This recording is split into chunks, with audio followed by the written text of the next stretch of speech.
लीजिए सुनिए प्रेमचंद की लिखी कहानी परीक्षा। वाचन रत्नेश का है। जब रियासत देवगढ़ के दीवान सरदार सुजान सिंह बूढ़े हुए तो परमात्मा की याद आई। जाकर महाराज से विनय की कि दीनबंधु दास ने श्रीमान की सेवा 40 साल तक की। अब तक मेरी अवस्था भी ढल गई, राजकाज संभालने की शक्ति नहीं रही। कहीं भूल चूक हो जाए तो बुढ़ापे में दाग न लगे। सारी जिंदगी की नेक नामी मिट्टी में मिल जाए। राजा साहब अपने अनुभवशील नीति कुशल दीवान का बड़ा आदर करते थे। बहुत समझाया, लेकिन जब दीवान साहब ने न माना तो हार कर उनकी प्रार्थना स्वीकार कर ली। पर शर्त यह लगा दी कि रियासत के लिए नया दीवान आप ही को खोजना पड़ेगा। दूसरे दिन देश के प्रसिद्ध पत्रों में यह विज्ञापन निकाला कि देवगढ़ के लिए एक सुयोग्य दीवान की ज़रूरत है।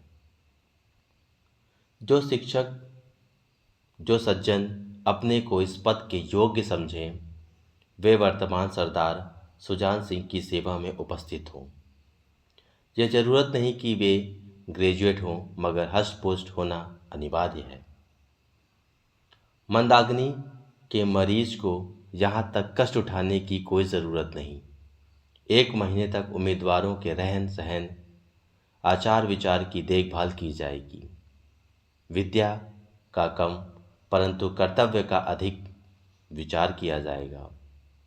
जो महाशय इस परीक्षा में पूरे उतरेंगे वे इस उच्च पद पर सुशोभित होंगे।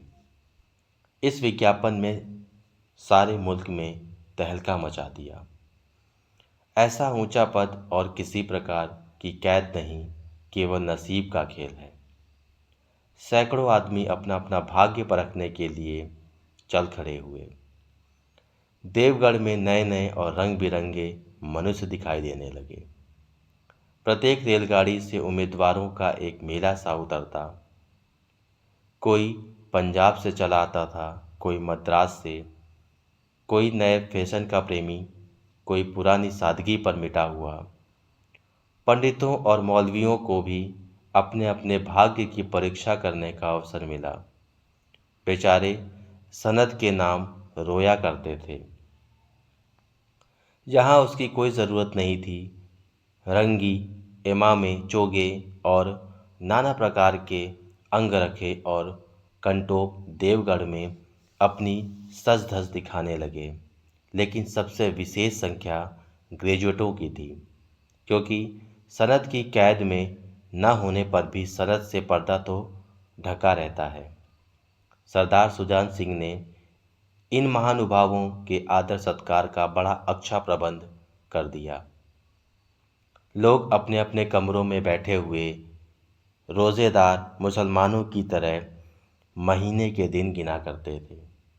हर एक मनुष्य अपनी जीवन को अपनी बुद्धि के अनुसार अच्छे रूप में दिखाने की कोशिश करता था। मिस्टर 9 बजे दिन तक सोया करते थे। आजकल वे बगीचे में टहलते हुए ऊषा का दर्शन करते थे। मिस्टर को हुक्का पीने की लत थी। आजकल बहुत रात गए किवाड़ बंद करके अंधेरे में सिगार पीते थे। मिस्टर स और ज से उनके घरों पर नौकरों के नाक में दम था, लेकिन ये सज्जन आजकल आप और जनाब के बगैर नौकरों से बातचीत नहीं करते थे। महाशय नास्तिक थे, हक्सले के उपासक, मगर आजकल उनकी धर्मनिष्ठा देखकर मंदिर के पुजारी को पदच्युत होने की संख्या होने लगी रहती थी। मिस्टर ला को किताब से घृणा थी, परंतु आजकल वे बड़े बड़े ग्रंथ देखने पढ़ने में डूबे रहते थे। जिससे बात कीजिए वह नम्रता और सदाचार का देवता बना मालूम देता था। शर्मा जी घड़ी रात से ही वेद मंत्र पढ़ने में लगते थे और मौलवी साहब को नमाज और तलावत के सिवा और कोई काम न था। लोग समझते थे कि एक महीने का झंझट है, किसी तरह काट लें, कहीं कार्य सिद्ध हो गया तो कौन पूछता है। लेकिन मनुष्यों का वह बूढ़ा जौहरी आड़ में बैठा हुआ देख रहा था कि इन बगुलों में हंस कहाँ छिपा हुआ है। एक दिन नए फैशन वालों को सूझी कि आपस में ही हॉकी का खेल खेला जाए। यह प्रस्ताव हॉकी के मजे हुए खिलाड़ियों ने पेश किया। यह भी तो आखिर एक विद्या है, इसे क्यों छिपा रखें। संभव है कुछ हाथों की सफाई ही काम कर जाए। चलिए, तय हो गया।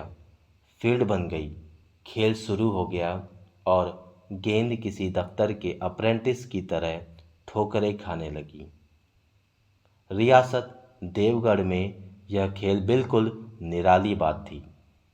पढ़े लिखे भले मानुस लोग शतरंज और ताश जैसे गंभीर खेल खेलते थे। दौड़ कूद के खेल बच्चों के खेल समझे जाते थे। खेल बड़े उत्साह से जारी था। धावे के लोग जब गेंद को लेकर तेजी से उड़ते तो जान पड़ता था कि कोई लहर बढ़ती चली आती है। लेकिन दूसरी ओर से खिलाड़ी इस बढ़ती हुई लहर को इस तरह रोक लेते थे कि मानो लोहे की दीवार है। संध्या तक यही धूमधाम रही। लोग पसीने से तर हो गए। खून की गर्मी आंख और चेहरे से झलक रही थी। हाँफते हाँफते बेदम हो गए, लेकिन हार जीत का निर्णय न हो सका। अंधेरा हो गया था। इस मैदान से जरा दूर हटकर एक नाला था। उस पर कोई पुल न था। पथिकों को नाले में से चलकर आना पड़ता था। खेल अभी बंद ही हुआ था और खिलाड़ी लोग बैठे दम ले रहे थे कि एक किसान अनाज से भरी हुई गाड़ी लिए उस नाले में आया। लेकिन कुछ तो नाले में कीचड़ था और कुछ उसकी चढ़ाई इतनी ऊंची थी कि नाली में गाड़ी ऊपर न चढ़ सकती थी। वह कभी बैलों को ललकारता, कभी पहियों को हाथ से ढकेलता। कभी बोझ अधिक था और बैल कमजोर। गाड़ी ऊपर को न चढ़ती और चढ़ती भी तो कुछ दूर चढ़कर फिर खिसक कर नीचे पहुंच जाती। किसान बार बार जोर लगाता और बार बार झुंझला कर बैलों को मारता, लेकिन गाड़ी उभरने का नाम न लेती।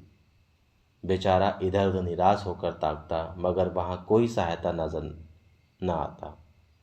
गाड़ी को अकेले छोड़कर कहीं जा भी नहीं सकता। बड़ी आपत्ति में फंसा हुआ था। इसी बीच में खिलाड़ी हाथों में डंडे लिए घूमते घामते उधर निकले। किसान ने उनकी तरफ सहमी हुई आंखों से देखा, परंतु किसी ने मदद मांगने का साहस न हुआ। खिलाड़ियों ने भी उसकी ओर देखा, मगर बंद आंखों से, जिसमें सहानुभूति न थी।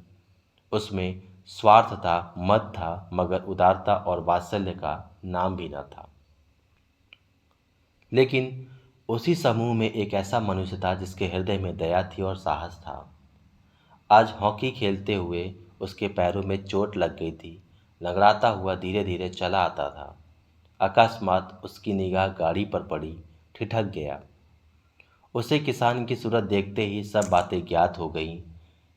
डंडा एक किनारे रख दिया, कोट उतार डाला और किसान के पास जाकर बोला, मैं तुम्हारी गाड़ी निकाल दूं? किसान ने देखा एक गठे हुए बदन का लंबा आदमी सामने खड़ा है। झुककर बोला, हुजूर, मैं आपसे कैसे कहूँ। युवक ने कहा, मालूम होता है तुम यहाँ बड़ी देर से फंसे हो। अच्छा, तुम गाड़ी पर जाकर बैठो, बैल को साधो, मैं पहियों को ढकेलता हूँ, अभी गाड़ी ऊपर चढ़ जाती है। किसान गाड़ी पर जा बैठा। युवक ने पहिए को जोर लगा कर उकसाया। कीचड़ बहुत ज़्यादा था, वह घुटने तक ज़मीन में गड़ गया, लेकिन हिम्मत न हारी। उसने फिर जोर किया। उधर किसान ने बैलों को ललकारा। बैल को सहारा मिला, हिम्मत बन गई। उन्होंने कंधे झुकाकर एक बार जोर किया तो गाड़ी नाले के ऊपर थी।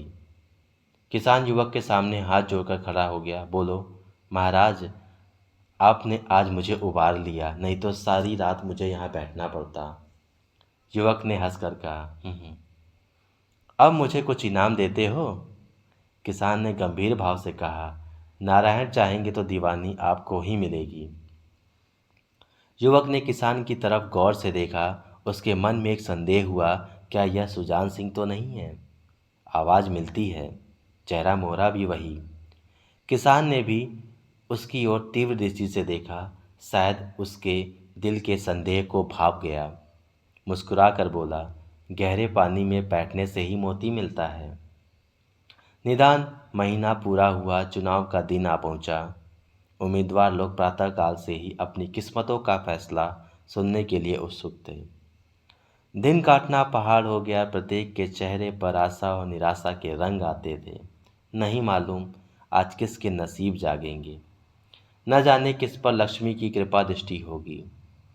संध्या समय राजा साहब का दरबार सजाया गया।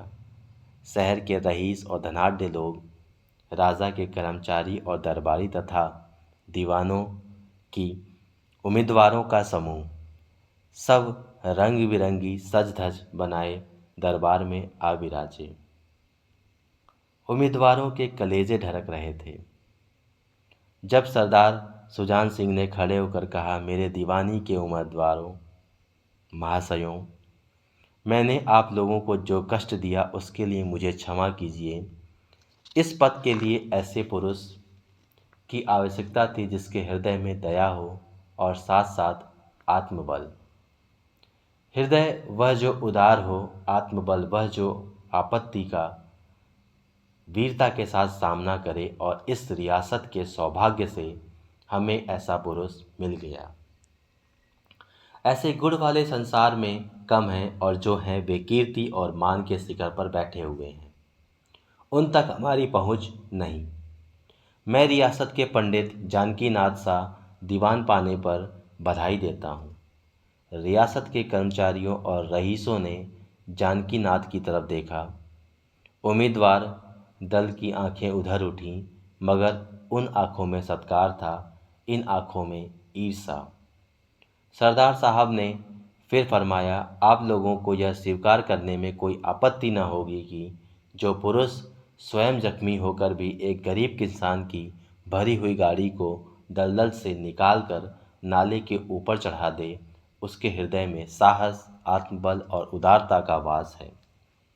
ऐसे आदमी गरीबों को कभी न सतावेगा। उसका संकल्प दृढ़ है और उसके चित्त को स्थिर रखेगा। वह चाहे धोखा खा जाए, परंतु दया और धर्म से कभी नहीं हटेगा। आप सुन रहे थे मुंशी प्रेमचंद की लिखी कहानी परीक्षा। वाचन रत्नेश का था।